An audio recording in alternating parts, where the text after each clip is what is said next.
In the fall of 2008, a sleepy Seattle suburb was shocked by a crime that no one expected. A local football star planned a daring bank robbery, complete with decoys, disguises, and an outlandish getaway plan. He drew the whole thing up just like a game-winning play on the field and almost got away with it. The Sneak follows the twisting story of a once great athlete who committed that crime and how the robbery forever changed the small town where it occurred. You are about to hear a preview of The Sneak from Wondery and USA Today.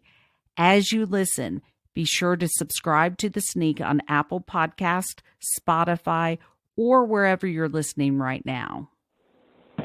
911, what is your emergency? Armed robbery. Okay, what address? Okay, he's running down. It's in Monroe, the Bank of America. Okay, what's... Camouflage shorts. Sir, what address are you at? Highway 2 in Old Owen. Is that Ruth Realty? Correct. Are there any weapons involved? He OC sprayed the armed truck. He just dropped his cap. Okay, is he a white male? White male, brown hair. What color clothing is he wearing? Camouflage shorts, dark blue long sleeve shirt. Okay, where is he running? He ran down into the Cascade Erie Park behind my office. Hey everyone, my name is Nate Scott, and I'm the host of The Sneak, a new serialized true crime podcast out from For the Win and USA Today Sports. The Sneak's first season is about a crime, a heist. It took place on September 30th, 2008, just one day before the U.S. Senate would vote to bail out many of the largest banks in our country. And it took place in the small town of Monroe, Washington. This crime, an armed robbery of $400,000 cash, was audacious. It was ornate. It was also a little bit ridiculous. There were disguises and Craigslist hired decoys. It was a once great athlete turned criminal mastermind. And that was all before the grand flourish. A daring escape in an inner tube down a river. This is a crime story. A uniquely American crime story. But as we found with new reporting, it's also the story of a small town. And that town's secrets. Secrets about what actually happened with that crime back in 2008. And who actually helped pull it off. We hope you enjoy listening to a taste of our podcast. This is The Sneak.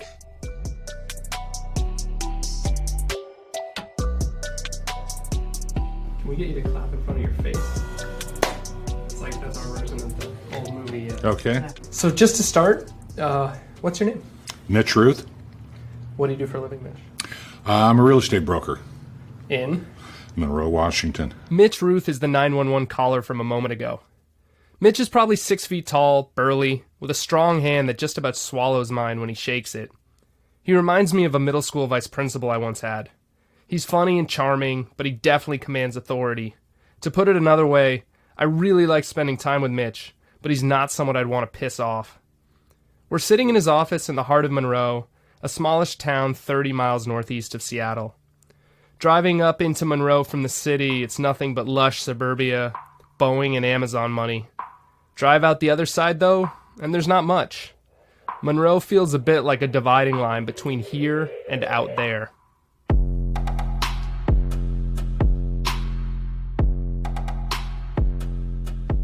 How long have you been here? Oh, boy. I've lived in Monroe since I got out of the Army in 1979. Followed family, and eventually I did come into the family business that I worked so hard to avoid. By 2008, Mitch had settled into the family realty business and was a well-liked and respected member of the Monroe community. He has even served as city councilman. On September 30th of that year, Mitch was sitting at his desk, the same desk he's sitting at for this interview. While on the phone with a client, Mitch saw a young man across the street dressed in landscaping gear, using a pump sprayer on the grass outside the Bank of America. Then it happened. Well, the armored car is pulling in to deliver money, pretty much on their routine timetable, and people are milling around. Young man starts walking towards the front of the building, throws the pump sprayer down, grabs a can out of his pocket as he's charging at one of the armored car, I don't know what you call them, security people. I told my client on the phone, this was all very quick, told him there's a bank robbery, got to go.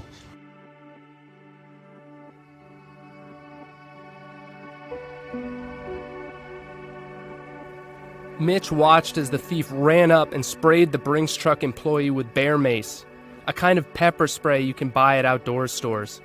The thief then grabbed the bag and took off toward Old Owen Road. I thought he was trying to jump into a car. No, he was playing Frogger, trying to get across the street, dodging cars. Well, I had the phone cordless, and I'm on the phone with 911. They're asking for a play-by-play, and I got the bright idea I could chase him, and I could catch him.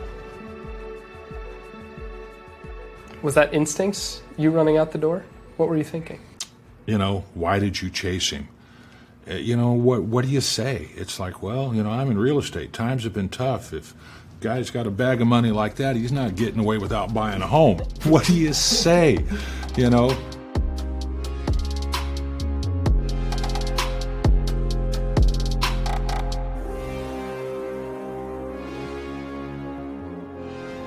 I ran out the back door, knowing there's no vehicle escape. I presumed he was going to get in a vehicle. And he was pretty fast. As he was running, he's pulling off his hat. Turns out all this is a disguise. Pulling off the wig, the mask, ripping off the shorts that he had on over other clothes underneath.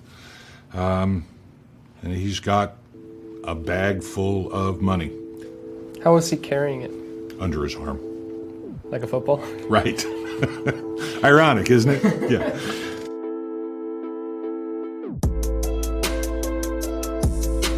Can you state your name and title, please? Tim Bazell, detective. How long have you been with the Monroe Police Department? For over 25 years. Tim Bazell was the primary detective in the Brinks truck robbery case. He's talking to us in a back conference room of the Monroe Police Department.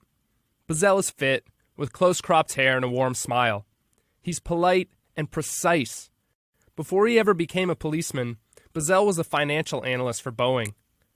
Bazell warned us before we began that the crime happened 11 years ago, and he might not remember everything about that day. He then proceeded to remember everything about that day in exacting detail. That morning, I was going to do a follow-up on a case at an elementary school. And I was over there talking with staff, and I didn't have my radio with me, but I was hearing sirens and sirens and sirens, and I was like, okay, something's going on.